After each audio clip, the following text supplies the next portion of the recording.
Il y a quelques années, j'étais un énorme geek d'internet. Mais pas dans le sens typique du terme. Je passais toutes mes soirées dans le sous-sol de mes parents, où se trouvait ma chambre, à surfer sur internet. J'adorais chercher dans toutes sortes de théories du complot. J'étais particulièrement intéressée par les histoires sur le deep web et le côté obscur d'internet. Avec le recul, je n'arrive pas à croire que j'étais aussi folle. Je suis vraiment devenue accro aux sites de vidéos gore non censurés, une fois que je les ai découverts. Ils comprennent généralement des vidéos de live stream de meurtres, de suicides, d'accidents de voiture, d'agressions ou de décapitations publiques. Croyez-moi ou non, mais je les appréciais vraiment. Je crois que c'était comme regarder des films d'horreur pour moi. Les gens aiment se sentir effrayés. Alors, je me poussais à en regarder de plus en plus de genres de ces vidéos pour ressentir un peu plus d'adrénaline dans ma vie ennuyeuse de l'époque. Mais je pensais que c'était une raison de les regarder. Bref, j'avais un ami, Jake. Il était tout aussi fou que moi. On était tous les deux assis au fond de la classe et on s'envoyait des liens vers des sites vraiment très effrayants. On était des gamins immatures à l'époque. Mais on adorait ça. Parfois c'était un cas récent de personnes enlevées, parfois des côtés étranges avec un culte lié au paranormal. On était tellement à fond dans ces trucs qu'on avait nos rituels du vendredi soir. On finissait tous les deux l'école à 16h et on traversait les bois locaux pour aller chez moi. Habituellement, nous prenions un repas après l'école avec mes parents, et puis nous descendions au sous-sol, en verrouillant les portes de l'escalier pour être tranquilles. Ensuite, nous avons allumé quelques bougies autour de mon ordinateur, et nous avons surfé sur internet en regardant des vidéos vraiment gore. Plus la vidéo était lourde, plus on s'amusait, et bien sûr l'alcool était de la partie. Un vendredi en été, Jake et moi étions ensemble pour regarder des films d'horreur. Cette fois, nous n'étions pas d'humeur à regarder des vidéos gore en prise réelle, alors nous avons décidé de nous saouler et de chercher quelque chose sur YouTube. Nous sommes tombés sur des messages sur Reddit, dans lesquels un garçon croyait qu'on pouvait trouver de bons trucs d'horreur très loin dans le site, mais que c'était difficile. Puisqu'évidemment, les algorithmes cachaient tous les mauvais trucs aux gens, pour qu'ils puissent s'adapter aux familles par exemple. Après avoir lu quelques articles de ce genre, nous avons cherché de nombreuses autres vidéos sur YouTube pour voir si c'était vrai. La plupart du temps, nous avons juste trouvé des vidéos ratées comme « Comment se débarrasser d'un corps après un meurtre ?» ou des vidéos de prétendus fantômes sur une caméra CCTV, mais le jeu d'acteur était si pauvre que nous savions qu'il s'agissait d'une mise en scène, créée juste pour effrayer les gens.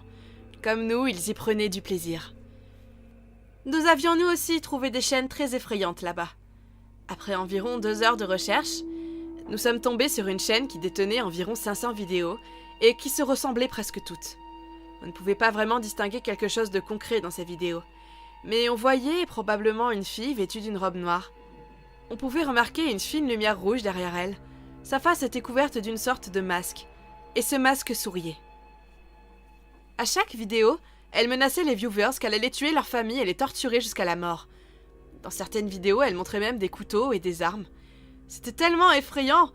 On aurait dit qu'elle nous parlait directement et qu'elle pouvait nous voir à travers ma webcam. Ça m'a donné des frissons dans le dos. C'était vraiment effrayant. Quelqu'un avait le temps et la volonté de publier des centaines de vidéos comme ça? Cette personne n'allait vraiment pas bien. Après seulement quelques vidéos, nous en avions déjà assez et on a fermé le navigateur directement. Ensuite, nous avons rencontré ce jeu d'horreur du dark web. Le jeu s'appelait « Le malheureux Satan ». Nous avons lu qu'il était auparavant disponible uniquement sur le deep web, mais le lien a aussi été divulgué sur le web normal. C'était un jeu d'horreur très graphique, et nous étions si excités que nous avions immédiatement cherché sur internet le lien de téléchargement. Je ne savais pas alors que je faisais la pire erreur de toute ma vie. Honnêtement, ça nous a pris un bon moment pour trouver le bon lien, surtout après 10 shots de vodka. Après le téléchargement, j'ai décompressé le fichier zip et ouvert l'application. Ça ressemblait au même jeu, mais il y avait quelque chose qui clochait sur l'écran principal. Il n'y avait pas de bouton de jeu sur l'écran. Étant donné que j'étais assez saoul, je ne voyais que 4 boutons. Photo, vidéo, info et téléchargement. Mais où était donc le jeu? J'ai donc demandé à Jake.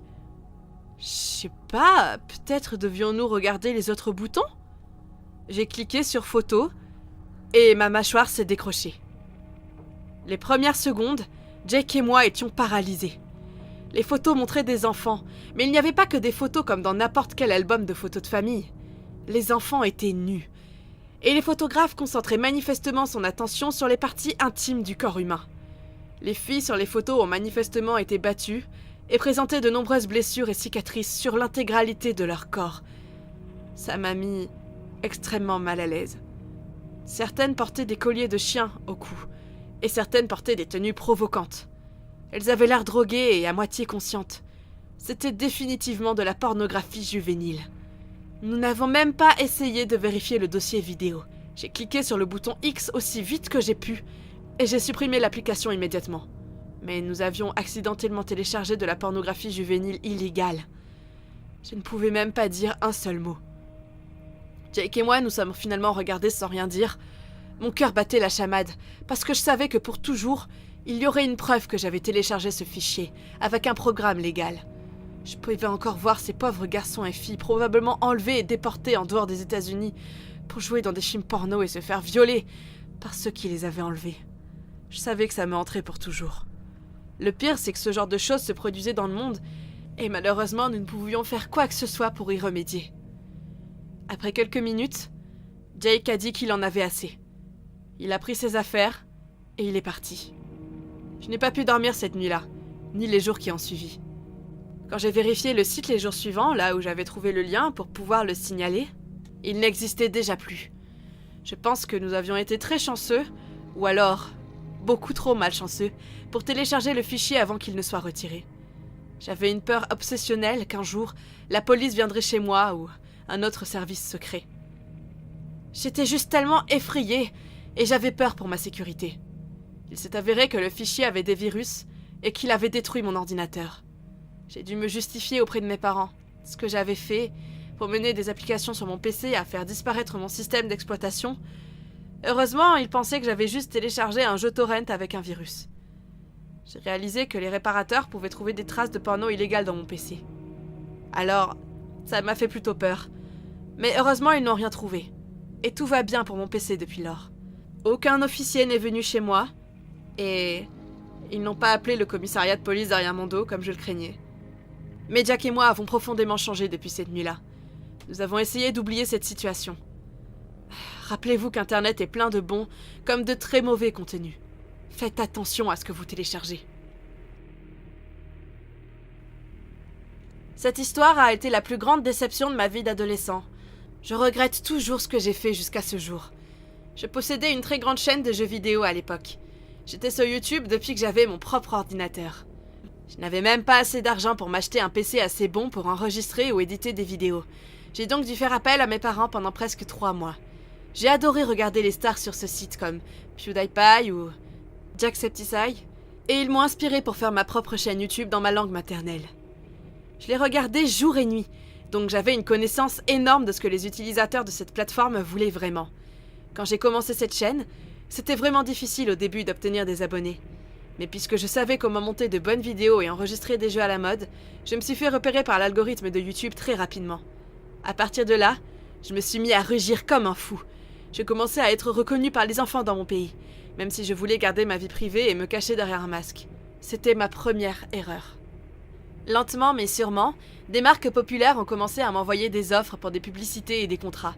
J'ai même pensé à faire ma propre boutique en ligne. Si vous êtes curieux, ma chaîne a explosé sur du contenu Minecraft. Ma communauté m'aimait beaucoup, et ils étaient nombreux à m'envoyer beaucoup d'amour dans les commentaires sous mes vidéos. Et je les aidais à passer à travers une journée difficile. Je me suis sentie si épanouie à un si jeune âge. Mais j'étais aussi trop naïve, et je croyais trop vite les gens. Mes parents étaient si fiers de moi. Ils savaient à quel point cette carrière était importante pour moi, et ils m'encourageaient à chaque fois que je recevais un message de haine ou un commentaire négatif. Ils ont essayé de m'aider autant qu'ils le pouvaient, et m'ont toujours soutenue. À chaque vidéo, j'essayais d'être meilleure, et encore meilleure. J'ai presque abandonné l'école pour YouTube, parce que ce n'était pas seulement ma passion, mais j'avais aussi commencé à gagner de l'argent avec. Bien sûr, à l'époque où j'ai commencé sur YouTube, l'argent n'était pas important. Mais avec le temps, j'ai commencé à gagner de plus en plus d'argent. En fait, autant que certaines personnes avec un travail régulier. Un jour, en rentrant de l'école, j'ai décidé de faire quelques nouveaux épisodes de Minecraft et de préparer le script. J'ai ouvert au hasard mon courrier pour vérifier si j'avais reçu de nouveaux messages, et j'ai vu le courriel d'une compagnie de logiciels. C'était un tout nouveau contrat avec une nouvelle compagnie qui faisait des logiciels d'édition faciles à apprendre. J'étais vraiment intéressée parce que j'avais toujours eu quelques affaires avant, et ils payaient beaucoup pour une seule publicité. J'étais toujours ouvert à toute opportunité d'affaires. Surtout pour un outil qui m'aiderait personnellement à accélérer mon processus de travail.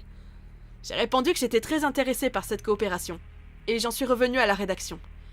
Plus tard dans la journée, nous avons échangé quelques courriels et même passé un appel. Ils semblaient être des gens très sympathiques et avaient une excellente vision de leurs produits. Ils m'ont montré une présentation détaillée sur leur écran et m'ont montré une offre avec le prix pour une publicité. Nous avons mis fin à l'appel et je leur ai envoyé un message pour leur dire que je devais réfléchir.